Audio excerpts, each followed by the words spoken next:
And welcome back to the First Look Seminar Show. We got a preview of a big weekend coming, and Georgie, I'm going to welcome you in first because we actually got a couple big weekends coming. Tell us what's going on tomorrow, of course, and then what's happening next Saturday here at the Great Race Place as well. Well, of course, tomorrow the big news is we're celebrating the Pegasus World Cup Invitational and some great wagers to go along. The late pick 5, the late pick 4, guaranteed at $750,000. The Pegasus pick 3, guaranteed at $350,000. And of course, the wager we're going to be going over today, which is going to be very exciting, the Coast to Coast pick 5. And then the following weekend, it's the Taste of Miami, baby. All right. I'm looking forward to that. Salsa, merengue, food, cigars. We got some cigars already. It's going to be so much fun. I can't wait. Go to santanita.com/events for all the details. I love it. And a man who's been red hot lately from That's What G Said, Gino Bacola. Been picking winners left and right, been getting noses up all the time. What's happening, Gino? You were talking about Skippy, who's been doing a little bit better. He's been seeing the ball well. I've been on the other side, but you know what? We have a big weekend. 7 graded stakes at Gulfstream Park, 3 Pegasus races, 2 grade 1s. We've got, as George mentioned, huge rolling exotics all over the place. We're going to talk about the Coast to Coast pick 5. They've got handicapping contests at Express Bet and First Bet if you want to sign up over there. They've got a huge, another one of the free pick'em contests tomorrow at Santa Anita on Saturday and on Sunday. So if you can't find something to get involved in tomorrow, it's your fault because there are a lot of chances and a lot of opportunities. Yeah, lots going on. And the main focus will be at Gulfstream Park tomorrow. Skipper, the card looks pretty solid over there, huh? Yeah, it looks great. I'm looking forward to it. I think there's a lot of opportunities to make some money, and hopefully we'll all get lucky and I'll cash some tickets and make some money. All right, we're going to dive right in. We're going to concentrate today on the Saturday Coast to Coast Pick 5, which includes Santa Anita and Gulfstream, $1 wager minimum and 15% takeout. The payouts have been incredible that we've gone over the last few weeks. So we're going to start out here. The first leg here is race 2 at Santa Anita, which is going a mile. It's the Las Virgenes. And on paper or a quick glance, you would think it would be the bookends, the inside or the outside, Feza or Justique. But Gino, is there other places we could look here to start the Golden Hour, or excuse me, the Coast to Coast off? Yeah, I don't like Feza in this race. I'm going to chuck Feza out. I think Feza got a perfect trip last time out at Los Alamitos, and that was in the Starlet. And in that very same Starlet, Pride of the Nile was in there. Pride of the Nile was trying the dirt for the first time. And what we know about her is that she can run on the dirt now. Her dam was multiple graded stakes placed on the dirt. She had a brutal stumble at the start of that race. She really took a few strides to get going. She had to settle 5th, about 5 lengths off on the inside. Then she wanted to go. She moved up the inside. She's only about 2 lengths off. She's traveling really, really well. She's waiting for room. She does get a nice opening inside. She moves through, but then right as she moves through, she bumps with the rival at the top of the lane. She kind of loses her footing a little bit, and then she takes a few strides again to get going. She does. She comes right back. She battles with Feza through the length of the stretch and just misses. And Feza got the most perfect trip you could possibly imagine, while Pride of the Nile had to deal with all of that. Keep in mind, she doesn't need to be as far back. She can sit a much closer trip, a more tactical trip in here. And that's what I think is going to happen, because I'm looking at this race, and with Feza drawing the rail, I don't think she's going to get the smooth type of trip she got last time out. I think Sweet Trouble, stretching out from the sprint races, is going to be more forwardly placed in here. I think Broadway Girls is no doubt going to go, because that's why they're in here. They're a speed horse to try to set the pace. And if those 3 horses on the inside are all kind of pushing each other a little bit, I think Pride of the Nile gets a great trip. And yeah, I'm okay. I'm probably going to use Justique versus Feza, because the way I'm seeing this race, I actually could see all 3 of the inside horses putting a little pressure on each other. I wouldn't be shocked if Pride of the Nile and Hernandez even want to get closer than they were last time because of all the trouble that they dealt with. So I'll give Justique one more shot, even because the only other time she routed, remember how much time she missed before that race? She was going from 5.5 all the way to 1 mile and a 16th too, where she missed the prep race that she would have had in the middle, and she missed a bunch of training in between. I just think she's a better and a fitter horse now that'll probably have a better chance to get a 2 turns than she did when we saw her in her second start. So I'm going to use the 4 and the 6. I'm going to try to chuck the 1 out. Skipper, I'm going to head to you. We're talking about Justique here. Besides your play, do you think Justique is I guess we'll find out today, is a two-turn horse or just better as a late closing sprinter? You know, I don't know. The jury's still out on that horse. The thing is, like Gino said, you know, I agree with FISA. I don't think it's going to get the best of trips. Justique, the thing I'm worried about, it misses San Ynez because they canceled, was a week later, got sick, missed some time. It kind of reminds me of the same way after she broke her maiden. She comes back in a mile and a 16th and just kind of runs a flat race, you know, missing that prep race, missing some time. This kind of looks like the same thing to me. I was against both favorites here. I liked the middle 3 horses. I liked Broadway Girls because I think that's why he's in there or she's in there. They're going to send her to the front. And if they want to go with her, will try to catch me, or if they can, you know, then it sets up for Pride of the Nile, which I think will show a little more speed. And like Gino said, that stumble was terrible. She went right down to her nose. I mean, it's amazing that the jockey stayed on and, you know, ran such a bang-up race, got brushed at the top of the stretch. But if it goes like I see it going, kind of like Gino, with the 3 inside horses, Broadway Girls in front, maybe Sweet Trouble kind of putting some pressure on. FISA's got to go from the rail, you would think, or at least kind of be up there. I think with Justique missing the time, I think Uncontrollable is the long shot that I like of the closers. This horse didn't run that bad last time, and maybe it needed the race. You know, McCarthy went 70% off the break. This Kimura kid is riding lights out lately, which we said last show, you know, from Woodbine. We knew it was just a matter of time before he starts riding good. So I'm going to use 3, 4, 5 in here and take a stand, and hopefully they beat these 2 favorites that I think are vulnerable. A man never short of opinions. Our favorite George Ortuzar. Georgie, what do you like in here? What are the numbers saying? I love a horse in this race. And as far as I can remember, and I've been at this a long time, and I didn't quite see the Berkeley Turk or the Godolphin Arabian. I'm not that old, but as old as I am, I've seen this pattern win time and time and time again. Quality horses, 2 sprints, and then stretching out to 2-turn race. I've seen that win over and over and over. And if you got a quality horse, that is usually the pattern, the strategy that you're going with. And the one that's followed that is number 2, Sweet Trouble, who's 12-1.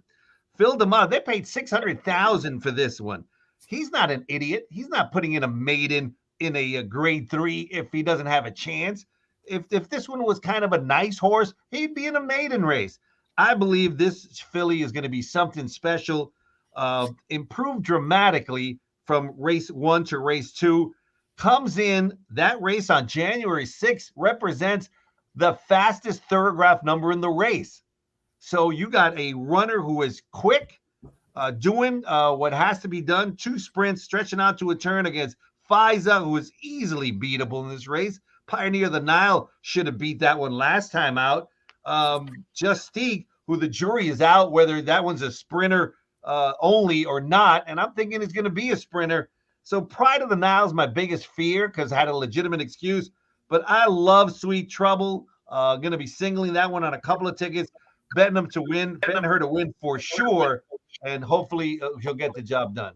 I hope they get forwardly placed with her because she did hang a little bit in her last race. That was my only issue, is that if she tries to sit off the pace like that, is she going to be able to sustain her run going longer when she didn't have the punch going shorter? So I hope they get aggressive with her and put her out on the front end, because I thought she was going to blow right by in that last race. Like they were riding her like she was going to. I think Flavian thought so too. He sort of like tipped her to the outside. She looked like she was going to blow by. So I think they'll maybe try to get aggressive with her like they were in that debut, and maybe have her closer to the front end and not have to pass horses as much.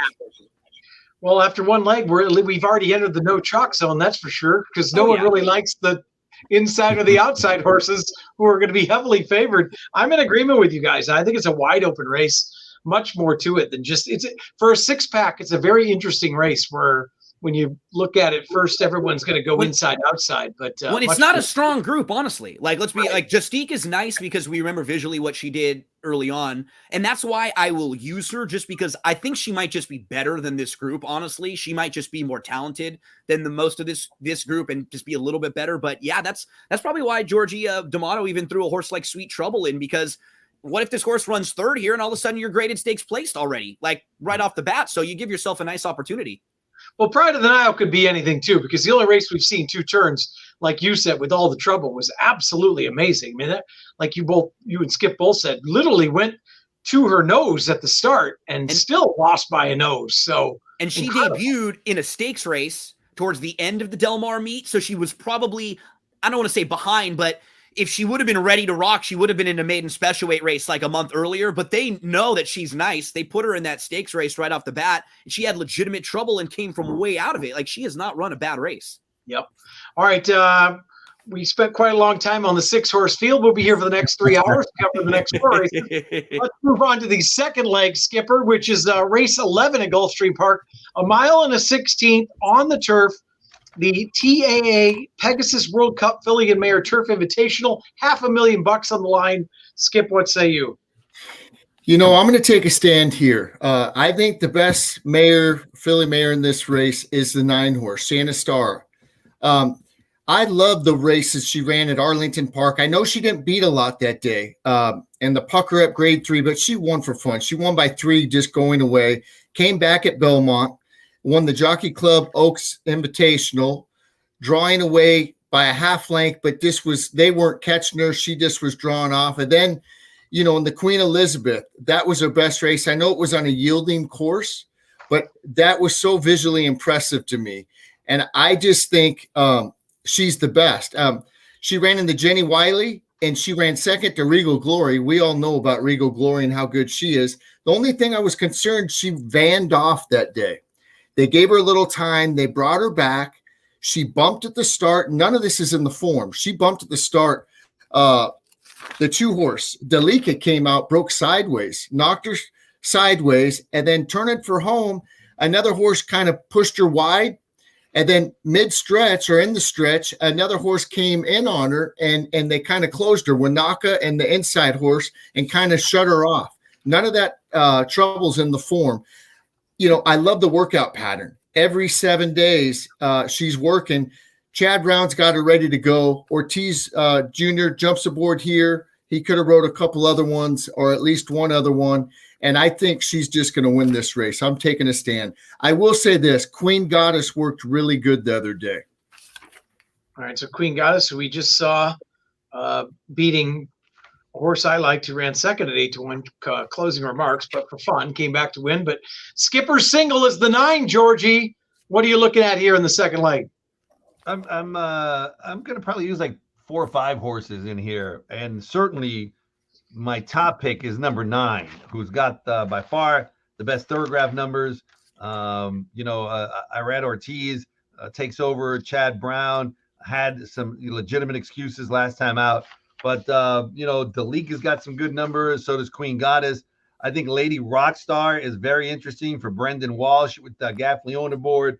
So I'm going to be spreading a little bit. I'm going to be using 2, 3, 6, 7, and 9, but certainly the 9 is the best runner in the race. Certainly, I am chucking the 9 off of my tickets completely. No joke.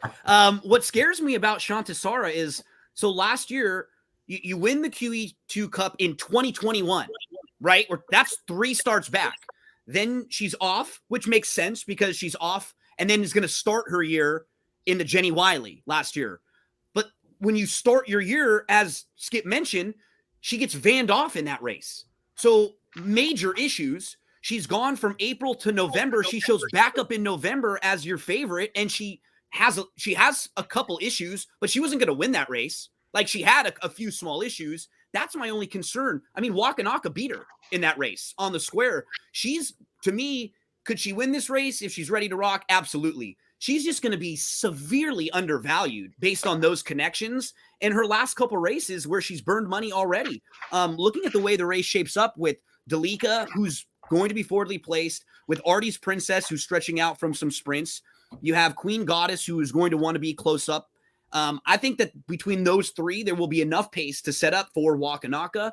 Wakanaka is really honest, too. When you look at her overall body of work, she showed up in this race last year. She was 6th behind Regal Glory and Shifty She. Well, that was her first start since April. And that was a pretty tough spot to show up off of a long layoff first time in the U.S. And since then, look what she's done. She loses to In Italian, who is just a horse when she gets out front. Nobody's catching an Italian. She loses again to Regal Glory. She loses to Speak of Italian, who freaked on that Churchill turf course that day. And then she loses to Modern Games, and she's in the race against the boys when Modern Games comes back to win the Breeders' Cup, and Ivar is going to be favored in the boys' Pegasus race next time out. With Wakanaka, you know exactly what she is. She's a closer. She just needs some pace to run at. And Joelle fits her beautifully. If she gets the pace, she wins. If she doesn't, or if she faces horses that are a little bit better, she just comes up a little bit short. Last time out, she was dead last at the top of the lane. Joelle tipped her to the outside, and she blew right by in hand, kind of geared down. That was that kind of drop in class to get her the confidence building win. I like her quite a bit, and also like another horse that Georgie mentioned, the 7 Lady Rockstar, who I think should get a good trip. Second start off the bench, had a layoff, and looks like is kind of primed and pointing for this race. I'm going to use lots of 3s and 7s, probably throw Delika in on one ticket in case the horse can get out front. But I think I'm going to chuck the 9 out. And 1 or 2 races, you got to take a stand somewhere. This will probably be the one for me. All right, one man single is another man's chuck them out. So we go to race 3. Gino, we'll go right back to you. Mile on the Turf, optional claimer here. Interesting race. I know you're familiar with a few of these, so Yeah. Remain calm. And who do you like in here? I've been a fan of Eleuthera for a while. We've probably talked about this filly on different shows like this many times. She has some ability. She's gotten in some trouble a couple times. I don't think she has had a couple of the greatest rides here and there. And she really had a pretty brutal trip last time out. It makes me smile to think about it. True Patriot also came rolling. They were both going down the hill. They'll stretch back out to a mile. I will use the both of them. I think they fit really well. The one that's intriguing to me in here, though, is the number 7, Lady Marianne. Lady Marianne, if we go back to her recent form, her last race, she was in that very same race. She got absolutely crushed at the start. She got destroyed. Just put a line right through that race because she never had any chance. She got hit on both sides, pinballed all around. Look at her form before that race. In particular, look at the speed that she showed in a couple of her races and tell me who in this race is faster than her early and who's getting the lead in this race. Because I don't know. Like, who is a sprint speed horse in this field? There really are. Well, maybe Precious Baby will show some speed. We'll see. Right. And that's a router, right? That's a horse that's shown some route speed. But look at the races that Lady Marianne ran going sub 22, type speed. If they show that, this horse is on the lead. She ran really well sprinting on the turf. Also, she was beaten just a neck that day. She's got some speed. She can sit. And if you just eliminate her last race, then all of a sudden that form starts to look a little bit better. The August 28th race, when she finished 5th, she drew post 11 on the 5 furlong turf, and she was hooked wide all the way around and never had a shot. Just project some of that speed here. I hope they just send her really hard. I'm going to use 2-4-7. She's very sneaky, but the question here is, like you said, the lead and the 2 turns, and I guess we'll find out tomorrow. Georgie, what are you looking at here in the 3rd? So, yeah, I think this is a spread race for sure. My top pick, without question, is number 8, Sunshine Babe, Marcelo Polanco. This one super over her head last time out against, Alice Marble, Big Summer, some really, really good ones. And still, she didn't disgrace herself. So I like her a lot. I think she's going to run well. Cedillo aboard was disqualified, from the win last time out, or she would have 2 wins. But I think she's going to run very well. Eleuthera has had some questionable rides, but today she gets a new jockey. Oh, no, it's that same jockey. Okay, well, then throw her out. Let's see. Let's go to number Shocking Gray, I think, is going to run well. Just been getting better and better with every race. And who is riding better than Hernandez? Who would have thought he was going to dominate this field of wonderful jockeys here? But he's proven it. He proved it again today. He is just, man, that boy can ride. He was like riding chocolate. That boy can ride. Well, Skip, I don't know if you're in agreement. I think this is a wide open race as well. You have any strong opinions in here?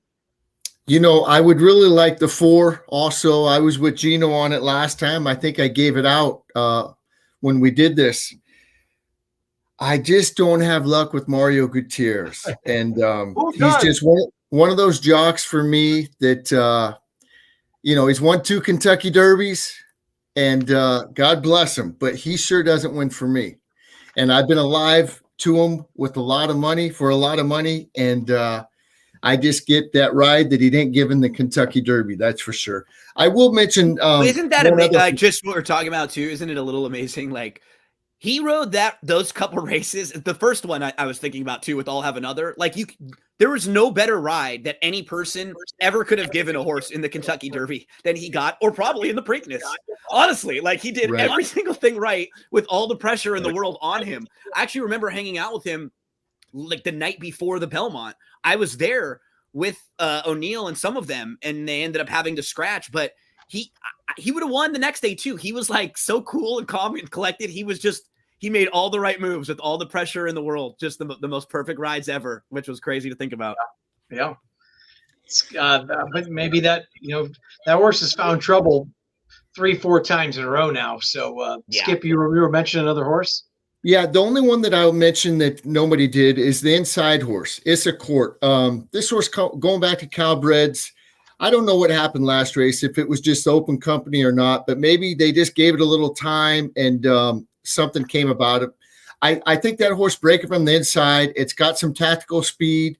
Contreras had a nice win today, unfortunately for Gino.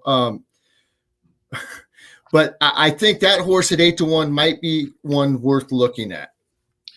To me, this race has got the all button written all over it, because I think you could make a case for any horse in the race and twice over. So we'll see. All right, let's move on to the 4th leg, which is now the Pegasus World Cup Turf Invitational, race 12 at Gulfstream. Georgie, let's start with you here. Is this your single? You taking a stand here in the 4th leg? I love Ivar, number 10. JJ Castellano got a chance to ride this one against, Modern Games, who wins whether you could bet on Modern Games or not. Modern Games just likes to win. And that was a really, really good race in the BC Mile. Goodness gracious. The Thorograph numbers are head and shoulders above the rest. She just, to me, seems like a complete standout. And so I'm going to be singling Ivar. The only one that scares me really is a 15-1 shot, number 4, Hurricane Dream, because of the connections. Graham Motion, I just respect that guy a lot. Has got some really strong Thorograph numbers over there in France and Germany. So if he can bring that great Thorograph number, that form here, 15-1 is a really, really good price. But you got to stand somewhere in the coast to coast. And so I'm singling Ivar in all my tickets. And Skip, I think you have a single earlier, and I think you were trying to beat Ivar here. I am. And listen, Ivar is very good. And, Modern Games, Space Blues, and the Breeders' Cup Mile, the Woodbine Mile. I mean, it likes to win, but I just, I try to beat these horses where they race a couple times a year. I know this is worth $1 million and they're going to go for it, but I don't know. I think this race is more wide open. The one that I kind of caught my eye was the 4, like George said. This horse, I watched it on XBTV, training really, really good. I like the way that it's been trained. I love that Dettori's going back there to ride it. He's rode it before two races back in Germany. This horse, I think, is better than what it's shown on, I know it's in grade 2s or whatever, but I think Hurricane Dream at 15-1's got a big shot. Another one that worked real good that I saw on XBTV is Good Governance. Anna Mia took over for Chad Brown, and that's tough to do. How do you move, But that horse ran sneaky good last time. I actually had it that day, and it gave me my heart started pumping going on the turn. I said, this horse has got a shot. He's 65-1, but got a little tired late. But, that was his first race or his first race. So I know it's 7 years old. At 15-1, I'm going to use that one too. Another one I'm going to use that's 20-1 is Who's the Star. Mark Cassie's doing a great job over at Gulfstream Park. I know its last couple races have been on the synthetic. This horse has won 2 races on the turf. You know, it's in sharp form. I'm going to put the 8 on my ticket along with the 7, Speaking Scout. I'm spreading in this race is what I'm trying to say, but I just tried to give a couple good long shots. I think the 2, 4, and 8 are great long shots. All right, Skip is going price hunting here, Gino. And by the way, best of luck to Anna Mia in $1 million race. We're friends with her. She's great, so that would be wonderful to see her win. Gino, what are you looking at here in the 12th? Yeah, when I look at races like this, I kind of start with a horse like Ivar, and I look at and I say, I think some people look at it and go, okay, quickly, Ivar, and then move on. I always try to do the opposite. I say, how does this horse get beat? And then maybe I can't get there, right? Sometimes you can't get there. But in this particular race, like, who gets the lead, right? Does Ivar get the trip that he needs to win? I don't know. There's not very much speed in here at all. There's 2 horses that I absolutely need on my list. Lady Spitespear might be the horse to catch in here. She was 3rd in the Filly and Mare Turf last time out. There is absolutely no other speed in here. I think she goes. I think Atone sits right behind her. I think both of them are extremely live because of that. I have a tough time playing some of the deeper closers because I can't really project that trip. Who's going to set it up for them? Like, One More Bid could sit like a long shot chance up there close and forwardly placed, but I don't think they're going to be cooking up here early on. That's what scares me a little bit with a horse like Ivar, who George is right. From a class standpoint, I think if he gets the trip, he wins this race. But I keep asking myself, does he get that trip? Or could 1 or 2 of these horses up front maybe get a little bit brave there? And I'm going to look at Atone and Lady Spitespear to use as some intriguing pace players. And another, I think another horse that would be interesting on the pace is City Man, just drawn outside. What does Rosario do? But Rosario, he's got to go, right? Yeah. He usually stays patient, but from that outside box, he's been known to show some. You know, they went 46-4. He sat just off last time, and is 1-for-1 at the. He could be interesting in the pace scenario. At least, like he's the real wild card to Right. like the X factor. I mean, and if we're playing him at 4-1, and you have Atone at 12-1, and you look at their running line where they were right next to each other, and we think he may get the worst of it, City Man, from a post position standpoint, and you've got Irad Ortiz Jr. over there on Atone, who might be able to get a nice cozy inside trip. You know, I'd prefer Atone than City Man at a much better price.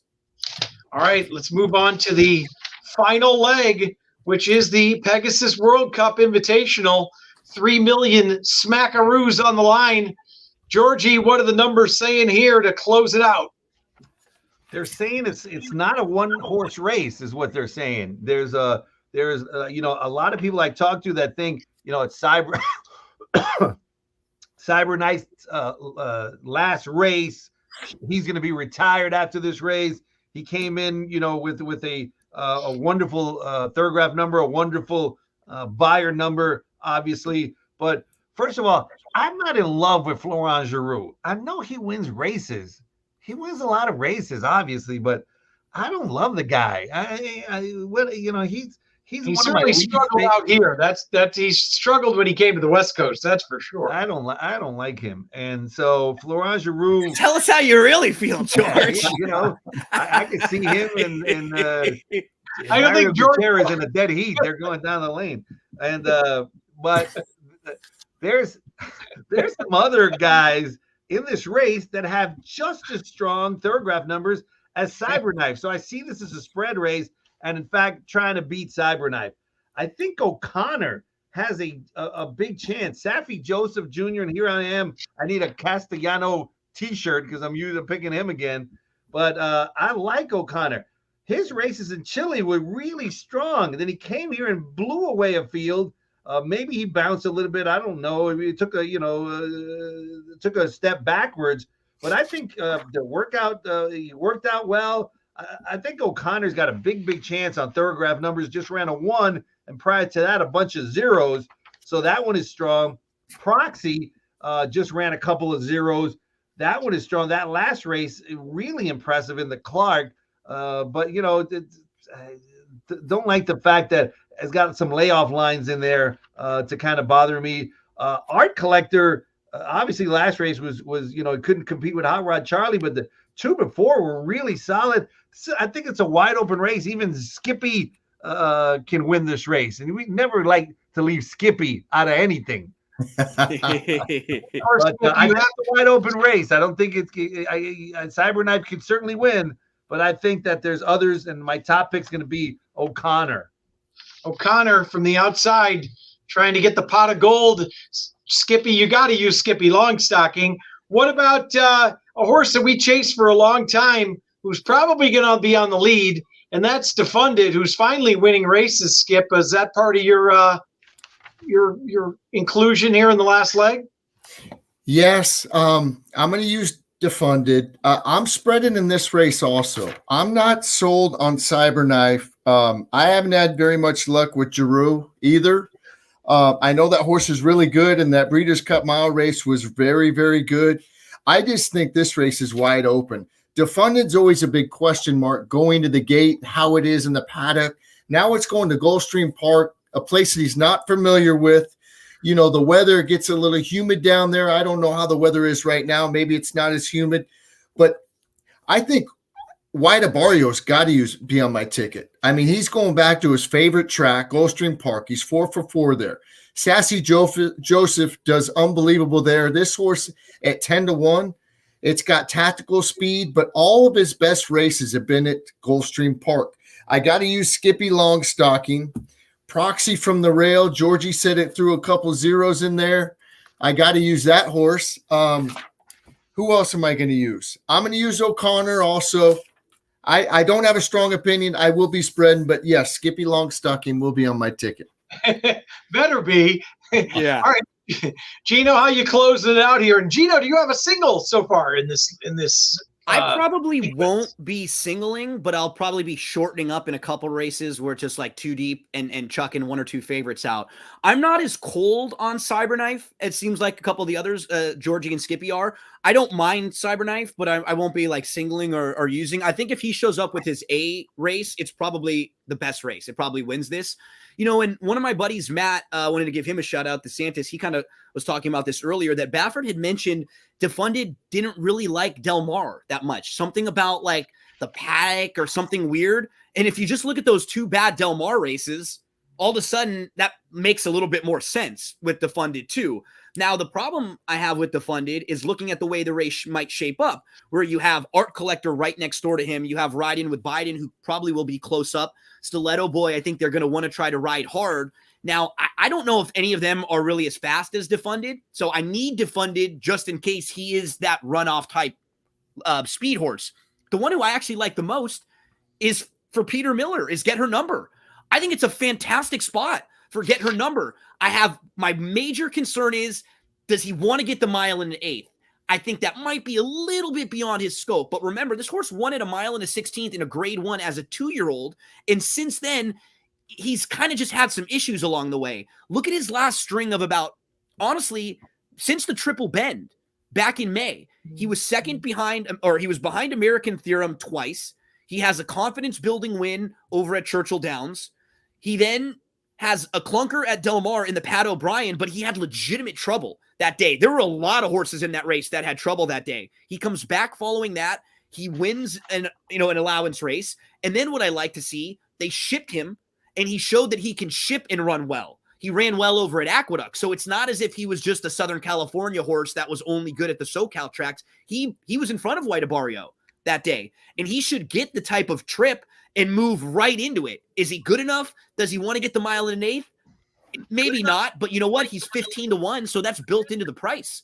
I'll probably use Defunded, Get Her Number, and Cyberknife. I think I'll close out with those 3, 5, 8, 10.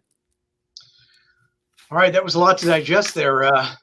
Looks like it's gonna. I think this is gonna be another. What's the average payout, George, so far? It's been terrific. Terrific, yeah.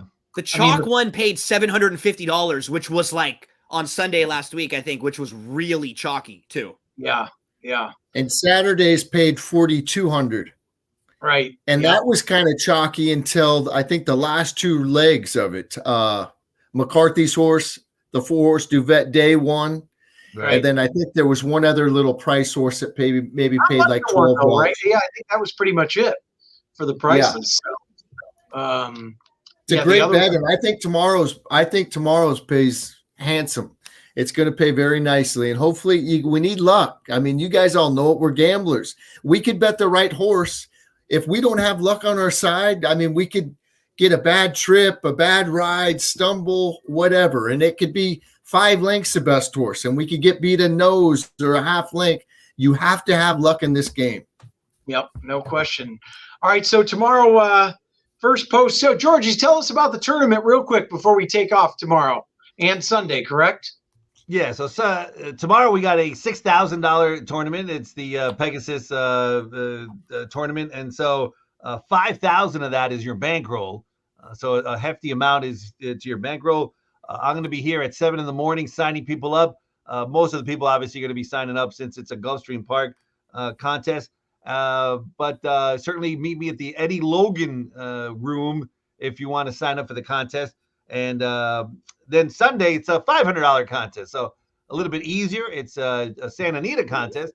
So we're expecting a big turnout, $500 buy-in. 300 of that goes to your bankroll. So certainly that day I'm going to be at the Thoroughbred Center signing people up. So this weekend, some nice contests and some nice wagers. All right, gentlemen, best of luck. Let's get them home, and we'll talk to you again next week. Let's get some winners. Good luck, everyone. Thanks, guys. Ivar. Chuck him out.